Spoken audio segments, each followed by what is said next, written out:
नमस्कार। जीव विज्ञान के इस लेक्चर में आपका स्वागत है। आज हमारी इस चर्चा का मुख्य विषय है मानव कार्य की संबंधित कुछ महत्वपूर्ण टॉपिक, जिसमें हम कंकाल तंत्र की बात करेंगे, हम मांसपेशीय तंत्र की बात करेंगे। तो आइए बात करते हैं एक एक टॉपिक पर। जो हमारा सबसे पहले टॉपिक है, ये है मस्कुलर सिस्टम, यानी पेशीय तंत्र। तो हम सबसे पहले पेशीय तंत्र पर बात करेंगे। क्या होता है पेशीय तंत्र? जैसा कि आप जानते हैं, शरीर में हड्डियों के ऊपर कुछ संरचनाएं पाई जाती हैं, मांसपेशी संबंधित जैसी कुछ चीजें पाई जाती हैं, कुछ संरचनाएं पाई जाती हैं। तो इसी को मांसपेशियां हम कहते हैं। तो मांसपेशी शरीर में त्वचा के अंदर पाई जाती हैं। ये हड्डी के ऊपर त्वचा के अंदर पाई जाती हैं। इनकी कुल संख्या लगभग बात की जाए तो 639 के आसपास होती है। जो सबसे बड़ी मांसपेशी होती है, इसको सार्टोरियस कहा जाता है। सार्टोरियस कहा जाता है, जांग में पाई जाती है सबसे बड़ी मांसपेशी। जो सबसे छोटी मांसपेशी है, ये स्टेपिटस है, जो कान में पाई जाती है। तो इस तरीके से याद रखिएगा, जो मांसपेशियां होती हैं, ये मायोसिन प्रोटीन से बनी होती हैं। मायोसिन नामक प्रोटीन से इनका निर्माण होता है। मांसपेशियों में लैक्टिक एसिड, कौन सा एसिड? लैक्टिक अम्ल के जमाव के कारण थकान आती है। आप देखते हैं कि कभी आपके पैरों में दर्द हो जाता है, तो ये हड्डियों में दर्द नहीं होता है, दरअसल ये मांसपेशियों में दर्द होता है। और ये मांसपेशियों में लैक्टिक अम्ल के जमाव के कारण ये थकान आ जाती है। मांसपेशियां 3 प्रकार की होती हैं। जो ये ऐच्छिक मांसपेशियां होती हैं, दूसरा अनैच्छिक होती हैं, और तीसरा हृदयक मांसपेशियां होती हैं। जो वॉलंटरी मांसपेशियां होती हैं, मसल्स होती हैं, ऐच्छिक मांसपेशियां, ये हमारी इच्छा के अनुसार कार्य करती हैं। आप देखेंगे इसमें इन्हीं कारणों से हम गति कर पाते हैं। ये मांसपेशियां कंकाल से जुड़ी रहती हैं, यानी कंकालीय मांसपेशियां भी कहते हैं। जैसे इनमें लाइट बैंड तथा डार्क बैंड पाया जाता है। जो कुछ मांसपेशियां होती हैं, जो अनैच्छिक मांसपेशियों का है, ये अनवॉल्यूंटरी मसल्स हैं। ये पेशियां हमारी इच्छा अनुसार कार्य नहीं करती, क्योंकि ये कंकाल से नहीं जुड़ी होती हैं। इनमें लाइट बैंड तथा डार्क बैंड नहीं पाया जाता। और तीसरा हृदयक मांसपेशियां। ये हृदयक मांसपेशियों में क्या होता है, कार्डियक बोला जाता है इनको। ये अनैच्छिक पेशियों का ही प्रकार होती है, जो हृदय में पाया जाता है। ये हमारी इच्छा अनुसार कार्य नहीं करती, क्योंकि आप जानते हैं ऐसी शरीर में बहुत सारी मांसपेशियां हैं जो इच्छा अनुसार कार्य नहीं करती। अब हृदय की मांसपेशियां देख लीजिए, उनका कार्य होता है पंप करना हृदय को, तो वो हमेशा ही कार्य करती रहती है, वो हमारी इच्छा के अनुसार कार्य नहीं करती हैं। ठीक है। तो एक मांसपेशी को दूसरी मांसपेशी से जुड़ाने का कार्य ये एक पेशी करती है, जिसको फ्लेक्सर नामक पेशी कहा जाता है। ये पेशी सिकुड़ जाती है, जबकि एक्सटेंसर नामक पेशी कारण फैल जाती है, जो हमारी मांसपेशी में जुड़ाव होता है। तो इस तरीके से आप देखते हैं, शरीर में मांसपेशियों का एक बहुत महत्वपूर्ण कार्य होता है। ये हमारी जो शरीर होता है, इसको मजबूती प्रदान करती हैं। इसके अलावा जो हम ये गति कर पाते हैं, जो हम चाल चल पाते हैं, जो हम कार्य कर पाते हैं, इन सब में एक महत्वपूर्ण कार्य करती हैं और हमें सहारा देने का काम करती हैं मांसपेशियां। तो ये मूवमेंट और हमारी जो गतियां होती हैं, इनको सही तरीके से कार्य करने का कार्य करती हैं। आइए बात करते हैं एक अन्य टॉपिक पर, जिसका नाम है अस्थि तंत्र, स्केलेटन सिस्टम। इसको कंकाल तंत्र बोला जाता है। कंकाल तंत्र, इसको हिंदी में कंकाल तंत्र बोला जाता है, क्योंकि आप जानते हैं जो मनुष्य है, इसकी जो आज ये मनुष्य अगर खड़ा हो पा रहा है या चल पा रहा है, तो इसमें कारण क्या है? हड्डियों का कारण है। अगर आप सोचिए, शरीर में हड्डियां नहीं होती तो हमारा शायद शरीर ऐसा, हम खड़े ना हो पाते, हम ये जो झुक पाते, हम चल पाते, ये सारी गतियां ना कर पाते। हम सिर्फ एक किसी बॉल की तरह होते, जो हम गुथे हुए बॉल की तरह होते, अगर हमारे शरीर में हड्डियां ना होती। तो इसलिए हड्डियों का बहुत महत्वपूर्ण कार्य होता है। जो कंकाल होता है, शरीर के आंतरिक अंगों की रक्षा करता है, जंतुओं को चलने फिरने में सहायता करता है। ये 2 प्रकार का होता है, बाह्य कंकाल होता है और दूसरा होता है आंतरिक कंकाल। तो बाह्य कंकाल क्या होता है? ये शरीर के बाहर होता है, संपूर्ण अंगों की रक्षा करता है। उदाहरण के तौर पे अगर हम देखें तो केकड़ा होता है, तिलचिट्टा, मकड़ी, चींटी, घोंघा, मधुमक्खी, बिच्छू, सीपी आदि। इनमें आप देखते हैं, ये जो इनके बाहर जो शरीर के जो रचना बनी होती है, इसको बाह्य कंकाल कहा जाता है। जैसे आप देखते हैं केकड़ा, तो केकड़े के बाहर आप देखते हैं इसमें ऐसी ठोस संरचनाएं पाई जाती है जिससे वो अपनी रक्षा कर पाता है, तो इसी को बाह्य कंकाल बोलते हैं। ये कछुआ में आंतरिक तथा बाह्य दोनों कंकाल पाए जाते हैं। इसके हाथ पांव तथा सिर में आंतरिक कंकाल से शरीर में बाह्य कंकाल होता है। इसके अतिरिक्त आंतरिक कंकाल में क्या होगा, शरीर के अंदर मांसपेशियों के नीचे होता है। यह शरीर के आंतरिक अंगों को रक्षा प्रदान करता है, जैसे कुत्ता बिल्ली हो गए, मानव हो गए, इन सब में आंतरिक कंकाल पाया जाता है। बाह्य कंकाल का एक और मतलब होता है जो शरीर के बाहर पाए जाते हैं। उदाहरण के तौर पे हमारे शरीर में नाखून पाए जाते हैं, बाल पाए जाते हैं, ये भी एक तरीके से बाह्य कंकाल का उदाहरण होते हैं, याद रखिएगा। ठीक है, तो आइए कंकाल की अब बात कर लेते हैं अच्छे तरीके से। जो आंतरिक कंकाल होता है ये अस्थि और उपास्थि से मिलकर बना होता है। अस्थि यानी हड्डी, और ये उपास्थि, तो इन दो से बना होता है जो आंतरिक कंकाल होता है। तो जो अस्थि होती है, उपास्थि की पहले बात कर लेते हैं हम। तो उपास्थि क्या होती है, इसको कार्टिलेज बोला जाता है। ये मुलायम होती है और इसमें केवल कैल्शियम फास्फेट, क्या होता है, कैल्शियम फास्फेट पाया जाता है। इसमें कैल्शियम कार्बोनेट नहीं पाया जाता, कैल्शियम फास्फेट पाया जाता है, कार्बोनेट नहीं पाया जाता है। यह नाक, कान तो सभी बड़ी हड्डियों के शीर्ष भागों पर पाया जाता है। ठीक है, और जो अस्थि होती है इसको कार्टिलेज बोलते हैं, याद रखिएगा।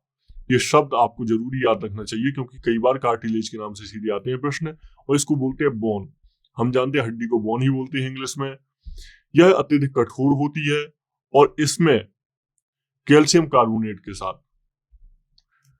के साथ आप और भी तत्व पाए जाते हैं, जिसमें CaCO3 हो जाएगा। CO3 के अलावा इसमें हड्डियों में 54 से 58% तक Ca3PO4 होल स्क्वायर 4 ये तत्व भी पाया जाता है। ठीक है, अस्थियों में रक्त नलिकाएं तथा तंत्रिका तंत्र पाए जाते हैं। तो इसके अलावा जो उपास्थि है, अस्थियां होती है, उसमें 50% जल तथा 50% कार्बनिक पदार्थ पाए जाते हैं। उपास्थियों में तंत्रिका तंतु रक्त नलिका नहीं होती है, याद रखिएगा, लेकिन भोजन और ऑक्सीजन की आपूर्ति लसिका के द्वारा होती है। इस संयोजी ऊतक होता है। तो इस तरीके से हम देखते हैं अस्थियों से संबंधित कुछ महत्वपूर्ण बातें। एक जान लीजिए, अस्थियों में ओसिन प्रोटीन पाया जाता है जिसके कारण अस्थियों का निर्माण होता है। जबकि जो उपास्थि होती है इसमें कॉन्ड्रीन प्रोटीन पाया जाता है, कॉन्ड्रीन प्रोटीन जो उपास्थियां होती हैं। 30 वर्ष की अवस्था तक ही हड्डियों का जो घनत्व होता है अधिक होता है, इसके बाद कमजोरी होने लगती हैं। बाल्यावस्था में जो हड्डियां होती हैं इनकी संख्या आप देखेंगे 200 से लेकर 300 तक पहुंच जाती है, लेकिन जो वयस्क मानव का शरीर होता है इसमें 206 हड्डियां होती हैं।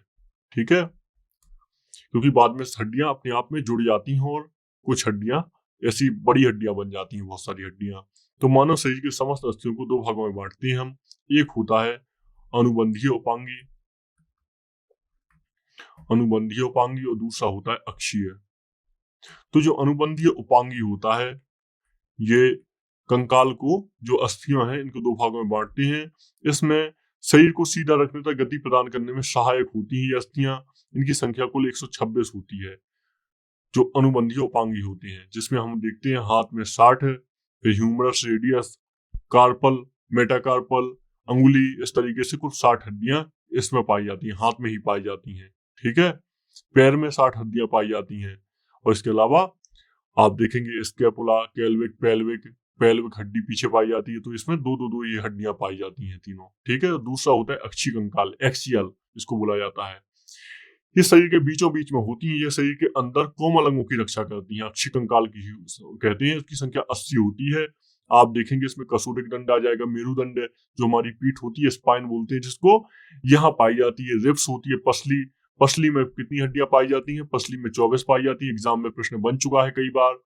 और जो कशेरुक दंड होता है, ये कशेरुक दंड में 26 हड्डियां पाई जाती हैं। 26, प्रारंभ में 33 पाई जाती है, फिर 26 हो जाती हैं। और इसके आप स्टर्नम, सिर में 29 हड्डियां पाई जाती हैं। ये प्रश्न बन चुका है, सिर में 29 हड्डियां पाई जाती हैं। आप देखेंगे इसके अलावा सिर में, चेहरे में 14, कान में 16, हॉइड में 1 और कपाल में 8 हड्डियां पाई जाती हैं। तो इस तरीके से देखेंगे आप कुल मिला के 80 हड्डियां पाई जाती हैं जो अक्षीय कंकाल होता है। तो ये सब याद रखेंगे। तो आइए कुछ हड्डियों की बात कर लेते हैं, विविध तत्वों की बात कर लेते हैं। गर्दन में हड्डियों की संख्या कितनी होती है? ये 7 होती है। कान में हड्डियों की संख्या कितनी होती है? 6 होती है। ठीक है, कान में 6 हड्डियां होती हैं। इसमें मेलियस, इनकस, स्टेप्स होती है। जो स्टेप्स होती है 0.6 mm की हड्डी है, शरीर की सबसे छोटी हड्डी है। ठीक है, और जो सबसे बड़ी हड्डी होती है इसको फीमर बोला जाता है। ये जांग की हड्डी होती है, इसको उरुबहस्टी बोला जाता है।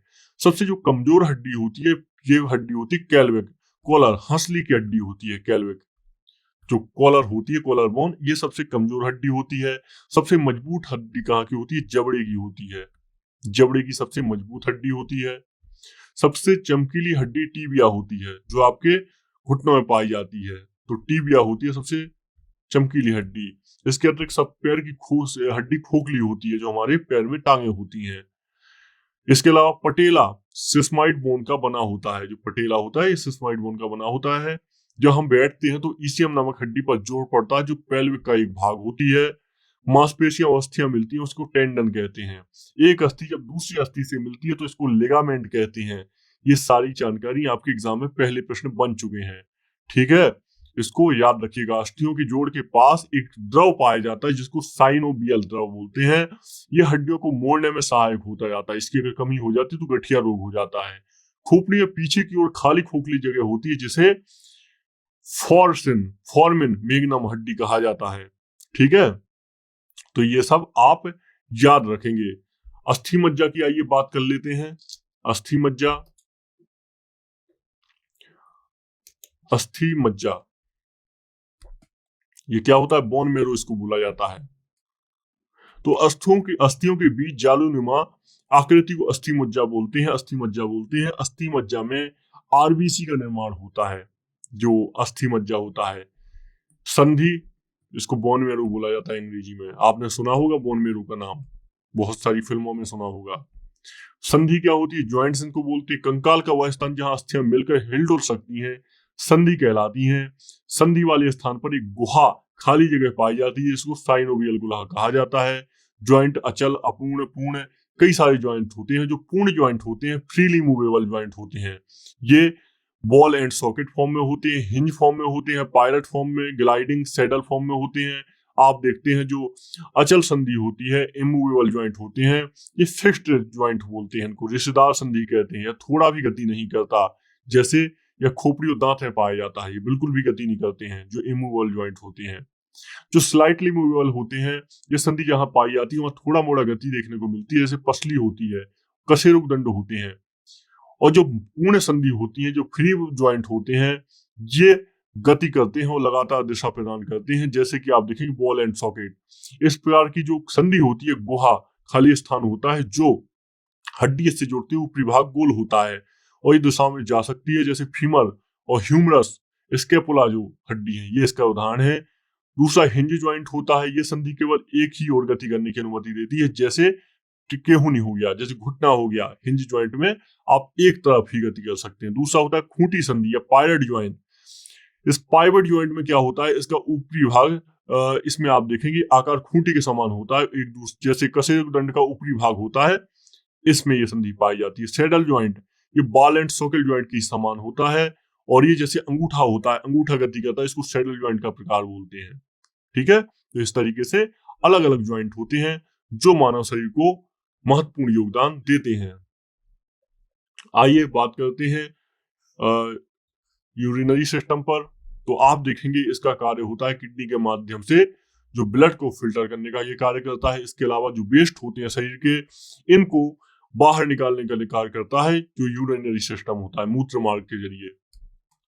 तो ये 2 किडनियां होती हैं जो इसमें महत्वपूर्ण भूमिका निभाती हैं। आइए और बात करते हैं इनके बारे में भी। हम बात करेंगे रिप्रोडक्टिव सिस्टम। तो हम जानते हैं जो मानव होता है इसमें एक रिप्रोडक्टिव सिस्टम पाया जाता है, ताकि जो प्रजनन की क्षमता उसके पास रहे, आगे जनन की क्षमता के लिए प्रकृति ने उसको ये बर्ड प्रदान किया है ताकि लगातार अपना विकास कर सके। तो इसलिए ये सिस्टम एक महत्वपूर्ण सिस्टम होता है मानव का। इसके बारे में थोड़ा सा हम बात करते हैं और इससे समझते हैं इसकी चीजों को, कि आखिर ये सिस्टम किस तरीके से कार्य करता है। आइए, तो इसको बोलेंगे प्रजनन तंत्र, बोलेंगे हम प्रजनन तंत्र। प्रजनन तंत्र इसको बोलते हैं। एक बार इसकी हम बात कर लेते हैं थोड़ा सा पहले, नहीं तो ये फिर छूट जाएगा हमारा टॉपिक। तो ये रीनल जो यूरिनरी सिस्टम है इसको हम उत्सर्जन तंत्र में काउंट कर सकते हैं। तो उत्सर्जन तंत्र में मानव में प्रमुख उत्सर्जी अंग की बात कर लेते हैं। पहले हम कौन कौन से उत्सर्जी अंग पाए जाते हैं मानव में। तो मानव में फेफड़ा पाया जाता है, मानव में आंत पाई जाती है उत्सर्जी अंगों के रूप में, यकृत पाया जाता है, त्वचा पाई जाती है, त्वचा से पसीना निकलता है ना, वृक्क पाए जाते हैं, वृक्क यानी किडनी। तो ये मानव में मुख्य अंग होते हैं जो उत्सर्जी अंग होते हैं। ठीक है। फेफड़ा जो होता है CO2 तथा बाष्पशील पदार्थों का उत्सर्जन करता है, ये तो इसलिए फेफड़ा भी उत्सर्जी अंग में काउंट किया जाता है। जो वृक्क होते हैं ये मानव के सबसे प्रमुख उत्सर्जी अंग होते हैं। आप देखेंगे जो वृक्क होते हैं ये मानव के सबसे प्रमुख उत्सर्जी अंग होते हैं, तो इसलिए इनका बहुत महत्वपूर्ण योगदान होता है। चलिए आइए आगे बात करते हैं। तो 2 किडनियां होती हैं हम जानते हैं इसमें, एक मानव के शरीर में। तो इसमें नेफ्रॉन इसमें सबसे मूल इकाई होती है। तो आप जानते हैं इसमें किडनी, तो ये क्या करती है, किडनी क्या करती है, यूरिन का निर्माण वृक्क में होता है। इसमें 95% जल और 2% यूरिया होता है। तो इस तरीके से जो मूत्र होता है जल प्लस यूरिया का मिश्रण होता है। ठीक है। तो ये मूत्र की प्रकृति कैसी होती है, तो मूत्र जो होता है pH मान इसका थोड़ा अम्लीय होता है, 4.8 से लेके 8.4 के बीच में होता है मूत्र का pH मान। कभी अम्लीय होता है, कभी क्षारीय भी हो सकता है। इसका जो पीला रंग होता है मूत्र का अधिकतर, तो ये किसके कारण होता है, ये यूरोक्रोम के कारण होता है। यूरोक्रोम के कारण इसका पीला रंग होता है, जबकि मल का जो पीला रंग होता है ये बिलुरुबिन के कारण होता है, बिलुरुबिन। ठीक है, ये याद रखिएगा। वृक्क जो होता है अवशिष्ट पदार्थों का उत्सर्जन मूत्र के माध्यम से कर देता है, जहरीले पदार्थों के प्रभाव को निष्क्रिय कर देता है। और वृक्क में पाई जाने वाली पथरी कैल्शियम ऑक्जेलेट होती है। कई लोगों को पथरी पड़ जाती है तो उसको कैल्शियम ऑक्जेलेट कहते हैं, जो वृक्क में पथरी पाई जाती है। ठीक है, तो इसको याद रखिएगा। इस तरीके से ये कुछ अंग होते हैं जो संबंधित हैं मानव के उत्सर्जन तंत्र से। रिप्रोडक्टिव सिस्टम, प्रजनन तंत्र, इसको जनन तंत्र बोल देते हैं, प्रजनन तंत्र। तो जो प्रजनन तंत्र है अपने समान संतान उत्पत्ति की क्रिया को प्रजनन कहा जाता है। जनन की क्रिया 2 प्रकार से होती है, एक होता है अलैंगिक जनन और दूसरा होता है लैंगिक जनन, जैसा कि इंसान में होता है। तो अलैंगिक जनन में क्या होता है, इस प्रकार जनन में नर युग्मक तथा मादा युग्मक की कोई आवश्यकता नहीं होती है। आप देखेंगे अमीबा को, आप अगर देखेंगे तो अमीबा में अपने आप एक दूसरा भाग बन जाता है, इसको क्या बोलते हैं, यही होता है अलैंगिक जनन। ठीक है, इसमें जरूरत नहीं होती है कि किसी नर मादा की आवश्यकता पड़े। तो इस तरीके से इसको क्या बोलते हैं, अलैंगिक जनन बोलते हैं। इसके अलावा जो लैंगिक जनन होता है इसमें नर और मादा, नर युग्मक और मादा युग्मक का मिलना आवश्यक होता है नर जनन में। आप देखेंगे मादा जनन अंग की अगर हम बात करें, मादा जनन अंग, तो इसमें आप देखें हमने देखा था उसमें जब गुणसूत्रों के बारे में पढ़ रहे थे कि किस तरीके से 23 जोड़ी गुणसूत्र मिलके, जैसे पुरुष का Y गुणसूत्र आखिर में और स्त्री का X गुणसूत्र मिलके नर या मादा डिसाइड करते हैं। इस तरीके से आइए कुछ मादा के हम देख लेते हैं, जनन अंग देख लेते हैं। इसमें होता है अंडाशय, इसको ओवरी बोला जाता है। इनकी संख्या 2 होती है। इसका मुख्य कार्य अंडा निर्माण करना होता है। इसमें 3 हार्मोन निकलते हैं जो एस्ट्रोजन, प्रोजेस्टेरोन और रिलैक्सिन होता है। जो एस्ट्रोजन हार्मोन होता है मासिक चक्र को नियंत्रित करता है, और जो प्रोजेस्टेरोन हार्मोन होता है यह स्तन विकास तथा गर्भ धारण करने में सहायक होता है। तो इस तरीके से ये 3 अंडाशय में पाए जाते हैं हार्मोन। अंडवाहिनी, ये फेलोपियन ट्यूब, यह नली के समान रचना होती है जो ओवरी को यूट्रस से जोड़ती है, और निषेचन की क्रिया में अंडवाहिनी में ही होती है। ठीक है, तो इस तरीके से ये मादा के कुछ अंग होते हैं। मादा युग्मक का अंडाणु जो होता है ओवम होता है, इसका आकार स्पर्म से बहुत ज्यादा बड़ा होता है, गोल आकार का होता है अंडाणु। 23 जोड़ी क्रोमोसोम इसमें पाए जाते हैं। ये 23 जोड़े ही जो क्रोमोसोम होंगे ये पाए जाएंगे मनुष्य के, नर के स्पर्म में भी। ठीक है, तो इस तरीके से न्यूक्लियस होता है और ये अंडाणु होता है पूरा इसका भाग। नर जननांग की अगर हम बात करें तो नर जननांग की यह शरीर का वह भाग होता है जो जनन के भाग लेता है, नर जननांग कहलाता है। इसमें वृषण होते हैं, वृषण, इनकी संख्या भी 2 होती है और शरीर के बाहर होते हैं। इसका मुख्य कार्य शुक्राणु और टेस्टोस्टेरोन का निर्माण करना होता है। टेस्टोस्टेरोन क्या करता है, ये उत्तेजना पैदा करने का कार्य करता है, शुक्राणु निर्माण में प्रोटेस्टेट जो ग्रंथि होती है भाग लेती है। तो ये नर का एक मिश्रित ग्रंथि भी इसको बोला जाता है। अधिवृषण होता है, वृषण से जुड़ा होता है, मुख्य कार्य परिपक्व शुक्राणु को संचित करना इसका कार्य होता है। तो ये कुछ भाग थे जो संबंधित महत्वपूर्ण है, जो जनन अंगों से संबंधित है। ठीक है, मादा में गर्भाशय भी एक महत्वपूर्ण अंग है, क्योंकि यहाँ भ्रूण का विकास यूट्रस में होता है। यूट्रस का आकार थैली के समान होता है और यूट्रस में बनने वाला सबसे पहला जो बनने वाला भ्रूण का होता है, सबसे पहले उसमें हृदय बनता है और यूट्रस के अंदर भ्रूण बच्चा ये इनियम सैक नामक झिल्ली से ढका होता है। तो भ्रूण को भोजन गर्भनाल द्वारा मिलता है। ठीक है, तो ये याद रखेंगे हम।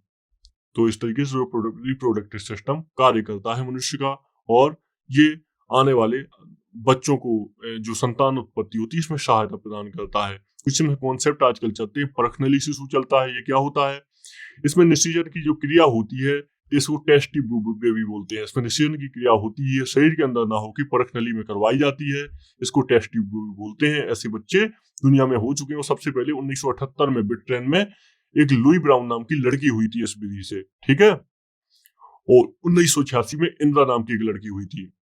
सरोगेट मदर एक कॉन्सेप्ट चलता है। इसमें क्या होता है, कोई महिला किसी दूसरे महिला के घर में अपने बच्चे को दे देती है। उदाहरण के तौर पे नर और महिला है, पति पत्नी है। पत्नी को बच्चा अगर नहीं चाहिए तो पत्नी किसी और के घर में बच्चा पाल सकती है, इसको बोला जाता है सरोगेट मदर। नसबंदी, पुरुष नसबंदी को वैसेक्टोमी कहते हैं। इसमें और जो बेसिडी को काट दिया जाता है, एक नस होती है इसको काट दिया जाता है, और जो मादा नसबंदी होती है इसको ट्यूबेक्टोमी कहा जाता है। इसमें फैलोपियन ट्यूब को काट दिया जाता है, तो इससे संभोग करने के बाद भी बच्चा पैदा नहीं होता है। तो इस तरीके से ये जो रिप्रोडक्टिव सिस्टम है कार्य करता है। इम्यून सिस्टम के बारे में आइए बात कर लेते हैं। इम्यून सिस्टम क्या होता है, इसको प्रतिरक्षा तंत्र बोला जाता है। इसको क्या बोला जाता है, प्रतिरक्षा तंत्र बोला जाता है। ये क्यों महत्वपूर्ण है, आपने देखा था तो प्रतिरक्षा तंत्र है ये हमें विभिन्न प्रकार की बीमारियों से बचाता है। इसमें डब्ल्यूसी जो होती है श्वेत रक्त कणिकाएं बहुत ही महत्वपूर्ण योगदान देती हैं। तो इसलिए ये प्रतिरक्षा तंत्र बहुत ज्यादा महत्वपूर्ण होता है। ठीक है, इम्यून सिस्टम ये बहुत सारी जो समस्याएं होती हैं, जो बहुत सारे रोग होते हैं, इनसे हमें बचाता है प्रतिरक्षा तंत्र। इसलिए प्रतिरक्षा तंत्र बहुत ज्यादा महत्वपूर्ण होता है। ठीक है, तो हमने इन सबको देखा। आइए हम कुछ बात कर लेते हैं मानव रोगों पर, जो क्योंकि मानव रोग मुख्य विषय वस्तु होती हैं जो जैव विज्ञान होता है, तो इनसे समझ लेते हैं हम। तो रोग 3 प्रकार के होते हैं। एक जन्मजात होते हैं, जिनको आनुवंशिक रोग कहा जाता है। दूसरा होते हैं असंक्रामक रोग, तीसरा होते हैं संक्रामक। ये 3 प्रकार होते हैं। तीसरा होता है संक्रामक। तो ऐसे रोग जो किसी एक व्यक्ति से दूसरे व्यक्ति में नहीं फैलते हैं संक्रामक कहलाते हैं। ऐसे रोग जो पीढ़ी दर पीढ़ी चले आते हैं इनको जन्मजात रोग कहते हैं। आनुवंशिक और संक्रामक रोग होते हैं ऐसे रोग जो किसी एक व्यक्ति से दूसरे व्यक्ति में फैलते हैं, इनको संक्रामक रोग कहते हैं। इसका मुख्य कारण होते हैं प्रोटोजोआ, कवक, कृमि, जीवाणु, विषाणु आदि, ये इसके मुख्य कारक होते हैं। असंक्रामक रोग में आप देखेंगे तो इसमें कैंसर, हृदय रोग, किडनी आदि बीमारी आदि ये सब आते हैं संक्रामक रोग में, असंक्रामक रोग में। जबकि संक्रामक रोग में आते हैं चेचक, जो टीबी होता है, ट्यूबरक्लोसिस इत्यादि संक्रामक रोग में आता है। इसमें एड्स भी आता है संक्रामक रोग में। तो ये सब महत्वपूर्ण है। आइए बात कर लेते हैं कुछ जीवाणु द्वारा होने वाले रोगों के बारे में, विषाणु जीवाणु के द्वारा होने वाले रोग। तो सबसे पहले हम देख लेते हैं जीवाणु कवक के द्वारा होने वाले रोग। हम सबसे पहले बात करेंगे, हम इससे पहले बात करेंगे प्रोटोजोआ के द्वारा, पहले जीवाणु के द्वारा होने वाले रोग देख लेते हैं हम। तो जीवाणु के द्वारा कौन कौन से रोग होते हैं ये आपके लिए महत्वपूर्ण है, क्योंकि एग्जाम में सीधे प्रश्न बनते हैं। तो इसमें प्लेग जो हो गया, ये जीवाणुओं के द्वारा फैलने वाला रोग है। टिटनेस नाम का एक रोग होता है, आपको वो हो जाता है। काली खांसी, इसके अलावा निमोनिया, इसमें टाइफाइड हो जाएगा, टाइफाइड, टीबी, हैजा, इसके अलावा इसमें कुछ और रोग हो जाते हैं, डिप्थीरिया,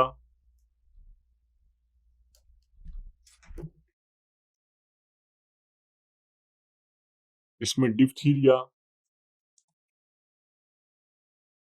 इत्यादि रोग, ये सब रोग जीवाणु के द्वारा होने वाले रोग हैं। आइए विषाणु की बात कर लेते हैं, बहुत ही महत्वपूर्ण है, एग्जाम में सीधे प्रश्न बनते हैं।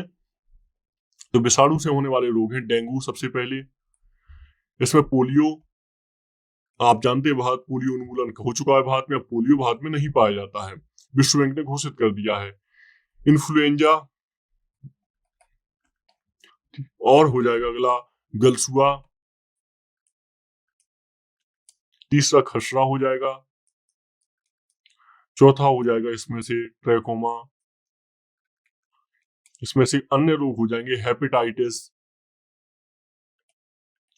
हेपेटाइटिस, इसमें हर्पीज हो जाएगा और रेबीज हो जाएगा इसमें। तो इस तरीके से ये सारे रोग विषाणु से होने वाले रोग हैं, और ये इसका जो मुख्य कारण होते हैं वायरस होते हैं। इसमें एड्स और कोरोना, ये भी दो महत्वपूर्ण रोग हैं। एड्स प्लस कोरोना, जो कोरोना होता है, कोविड-19 हुआ था, तो ये कोरोना रोग भी वायरस से होने वाले महत्वपूर्ण रोग हैं जो इंसान में देखे जाते हैं, विषाणु जनित रोग हैं ये। जो डेंगू रोग होता है इसको हड्डी तोड़ बुखार भी कहते हैं, क्योंकि यह मादा एडीज के काटने से होता है। ठीक है, तो एड्स भी एक बहुत महत्वपूर्ण रोग है जिसकी अभी तक वैक्सीन तैयार नहीं हुई है दुनिया में कहीं भी। चलिए आइए बात करते हैं कुछ प्रोटोजोआ के द्वारा होने वाले रोगों पर, कवक के द्वारा। तो कवक के द्वारा कौन कौन से रोग होते हैं? इसमें दाद, दमा, खाज, गंजापन आदि ये रोग कवक के द्वारा होने वाले रोग हैं। इसके अतिरिक्त गंजापन को भी एक रोग गिना जाता है। प्रोटोजोआ के द्वारा होने वाले रोगों में अगर हम बात करें तो इसमें पेचिस, कालाजार, मलेरिया, इसमें निद्रा की बीमारी, निद्रा ना आना, इसके अतिरिक्त पायरिया, ये याद रखिएगा, जो मलेरिया है ये प्रोटोजोआ के द्वारा होने वाला रोग है, जबकि जो डेंगू है ये वायरस के द्वारा होने वाला रोग है। दोनों में अंतर है, दोनों का अंतर जरूर याद रखेंगे, प्रोटोजोआ और ये कवक के द्वारा होने वाले रोग हैं। इस तरीके से आप देखेंगे ये अन्य अलग अलग दोनों रोग हैं जो विभिन्न प्रकार के जीवाणु, विषाणु, प्रोटोजोआ, कवक के द्वारा होते हैं, और ये रोग बहुत ज्यादा महत्वपूर्ण मुख्य विषय वस्तु में आते हैं, जीव विज्ञान की। ठीक है, इस तरीके से दवाएं कुछ होती हैं जिसमें एंटीबायोटिक दवाएं होती हैं, इनको प्रतिजैविक दवाएं बोलते हैं, जीवाणुओं को मार देती हैं। और जो एंटीसेप्टिक दवाएं होती हैं, रोगाणुनाशी एंटीसेप्टिक, ये घाव को ठीक करती हैं। एंटीपायरेटिक ज्वरनाशी दवाएं बुखार को ठीक करती हैं। एंटीगैसेटिक ये पीड़ाहारी या दर्द निवारक दवाएं होती है, जैसे मॉर्फिन हो गई। ठीक है, तो ये कुछ दवाएं होती है इस तरीके से। तो ये सब कुछ महत्वपूर्ण बातें थी जो हमने चर्चा की है आज के इस लेक्चर में।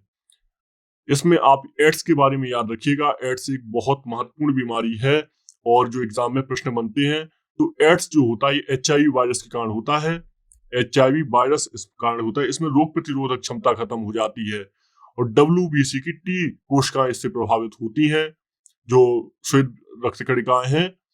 तो ये HIV ह्यूमन इम्यूनो वायरस इसको बोला जाता है। एड्स का पहला मरीज 1981 में मिला था।